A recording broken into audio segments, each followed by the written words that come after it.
Hello and welcome to Trick of the Week. Today is something different. A cool trick which I'm going to teach you and an English lesson. What do I mean?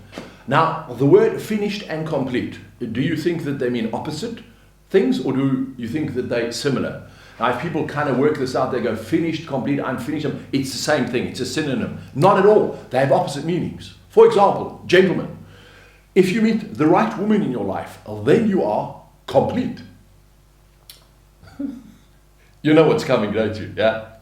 You see, if you meet the wrong woman in your life, then you are finished. I know. However, should the right woman catch you with the wrong woman, you are completely finished. Okay. Why did I tell that story? Well, the trick I'm going to show you now is one of the first tricks I ever learned, and I call it my squashed die.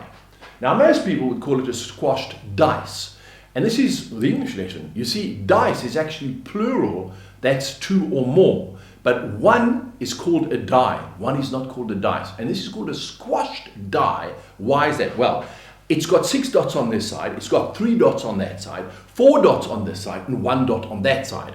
Am I going too fast for you? I'll do it again. Look, 6 over there, 3 here, 4 there, and 1 on this side. I know. I'll teach it to you. It's really simple. It's a fun thing you can do at home. And people actually fall for it. You did, didn't you? Right.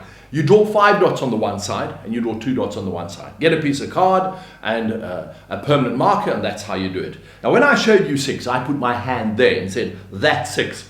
And you believed me. Now comes the next move. When you turn it over, you put your hand over that one, you go, that's 3. Easy. But now comes the sneaky move. When I turned it over now, I put my hand over that one and said, that's 4. Pretty disappointing when you know how it works, isn't it? But it's also really simple. And of course, the last time I turned it over, I put my hand there, and that's 1. You see, I call this verbal misdirection. Right, so let's just clarify and get it done again. That's 6, that's 3, that's 4, and that's 1. And now when you make it up at home, it's very important that you remember that you've got those 6 dots exactly like that over here, yeah? And then of course, on this side, you've got the 3 dots like that. Hang on, and on that side, you've got the 6 over there. This is weird. It just doesn't make sense to me. These dots are like everywhere over here.